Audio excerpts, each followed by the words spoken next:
Demonstrasi kontekstual modul 1.4 tentang budaya positif dalam penerapan segitiga restitusi.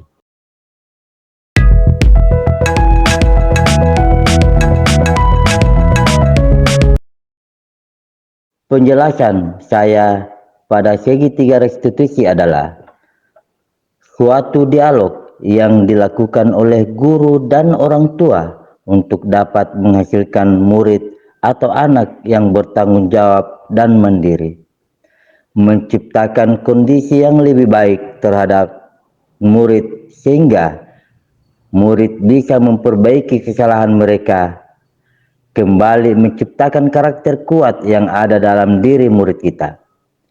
Segitiga restitusi ini diharapkan bisa membantu murid untuk lebih memiliki tujuan, disiplin positif, dan memulihkan dirinya setelah melakukan kesalahan.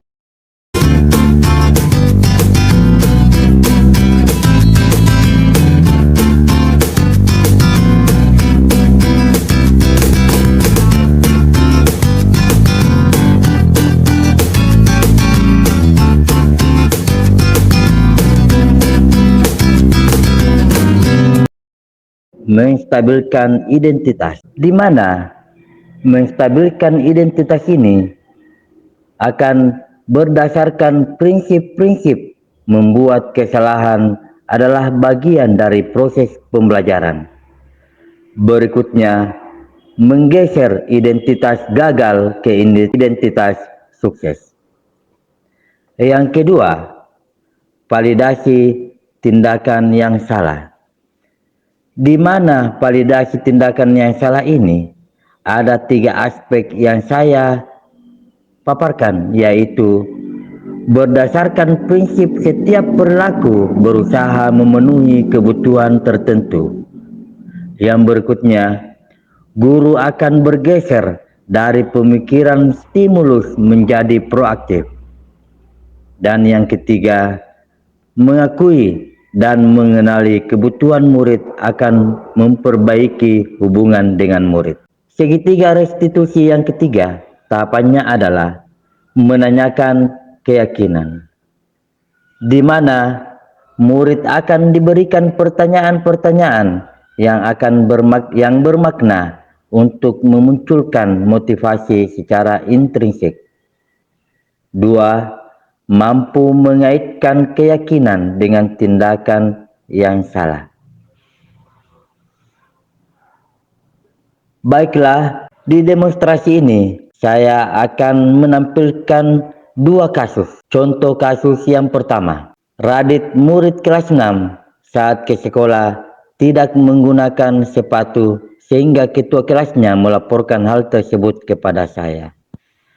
Saya akan menangani kasus ini dengan menggunakan tahapan segitiga restitusi. Kira-kira Bapak panggil ke sini, tahu apa kira-kira yang Bapak panggil ya? Oh iya betul, Radit hari ini tidak menggunakan sepatu. Kenapa Radit tidak menggunakan sepatu?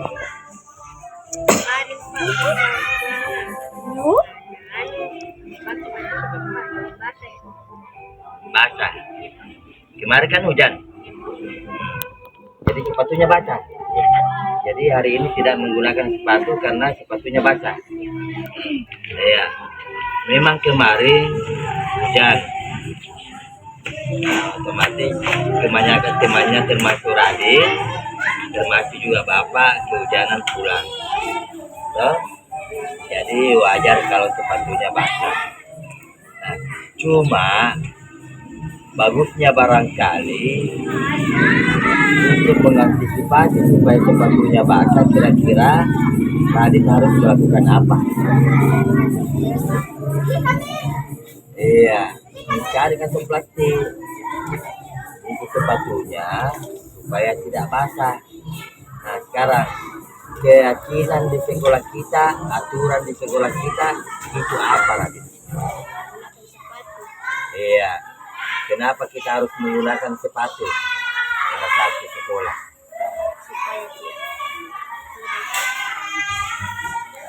supaya ada keseragaman bersama teman-teman semua, bahwa semuanya dan keyakinan sekolah kita adalah menggunakan sepatu.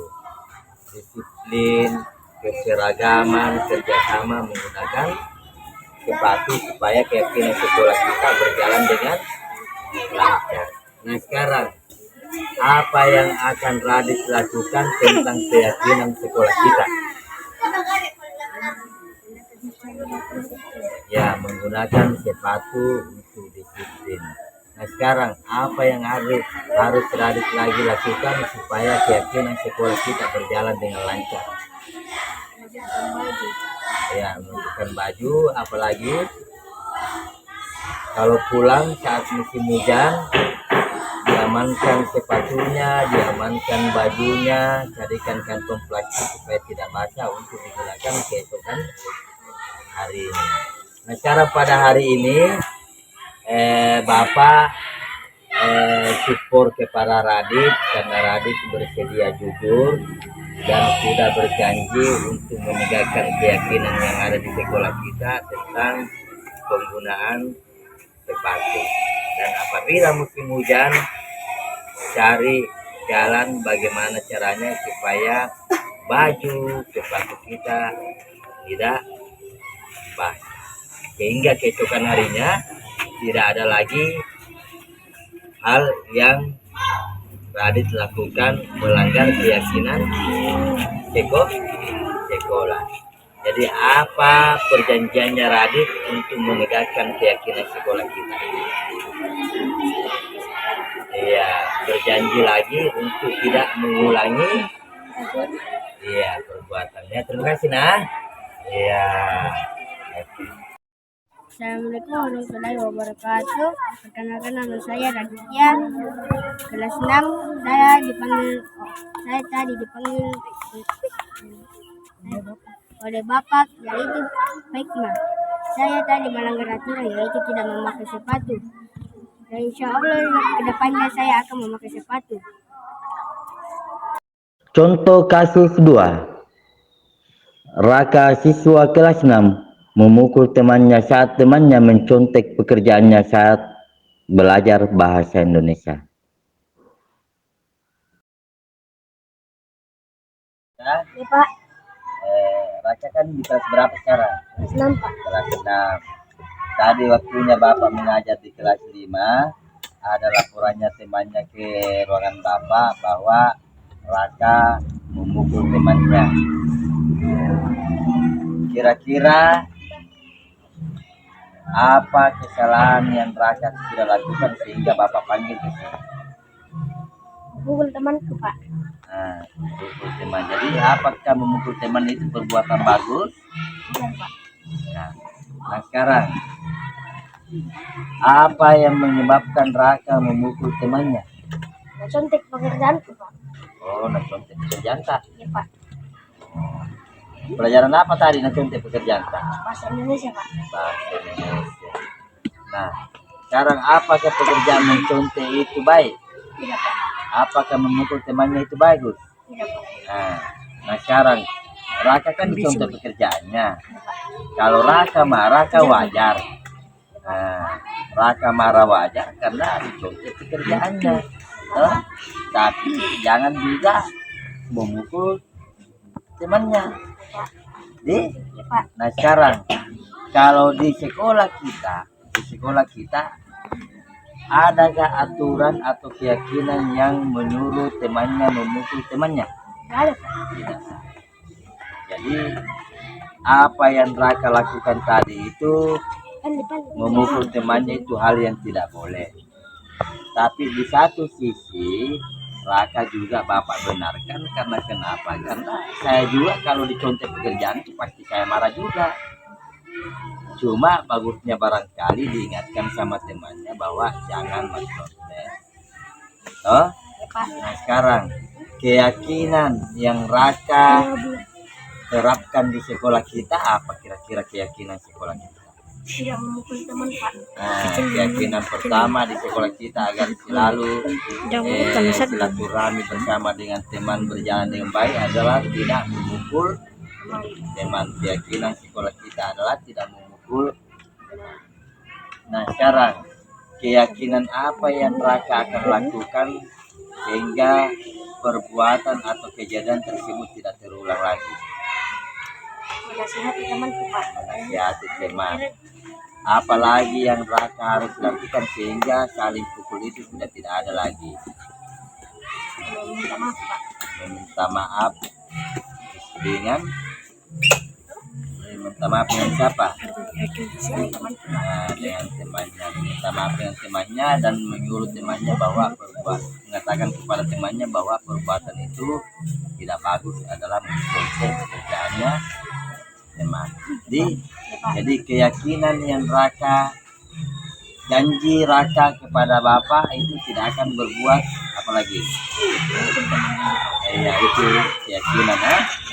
Jadi keyakinan di sekolah kita itu adalah saling menghargai teman, saling menghormati teman, dan saling mengingatkan teman apabila teman mempunyai kekurangan atau berbuat kekeliruan di sekolah. Paham, Di? Ya, Pak. Jadi Bapak tidak mau ada hal yang terjadi seperti itu, dan Bapak ingin Raka berjanji untuk tidak mengulanginya lagi. Jadi, iya. Nah sekarang Bapak berterima kasih kepada Raka karena Raka berani jujur kepada Bapak apa yang Raka lakukan kepada temannya dengan alasannya Raka kenapa berbuat seperti itu. Jadi sekarang kembali ke kelasnya, belajar bersama dengan teman-teman yang lain. Ya, silakan. Assalamualaikum, nama saya Raffi Raidus. Saya siswa kelas 6 dari SDN dari Sekolah Dasar Negeri 195 Pinang. Saya tadi yang diwawancari oleh Bapak Sukma SPD tentang karena saya memukul teman saya karena teman saya mencontek. Ya, benar, saya memukul teman saya karena dia mencontek pekerjaan saya. Karena tadi saya belajar bahasa Indonesia, tapi saya yang berusaha berjuang untuk mendapatkan jawabannya, dia yang mencontek. Jadi saya dipanggil oleh Pak Hikmah untuk memberikan nasihat. Saya dinasihati oleh Pak Hikmah untuk terus bersabar karena saya memukul teman saya. Assalamualaikum warahmatullahi wabarakatuh.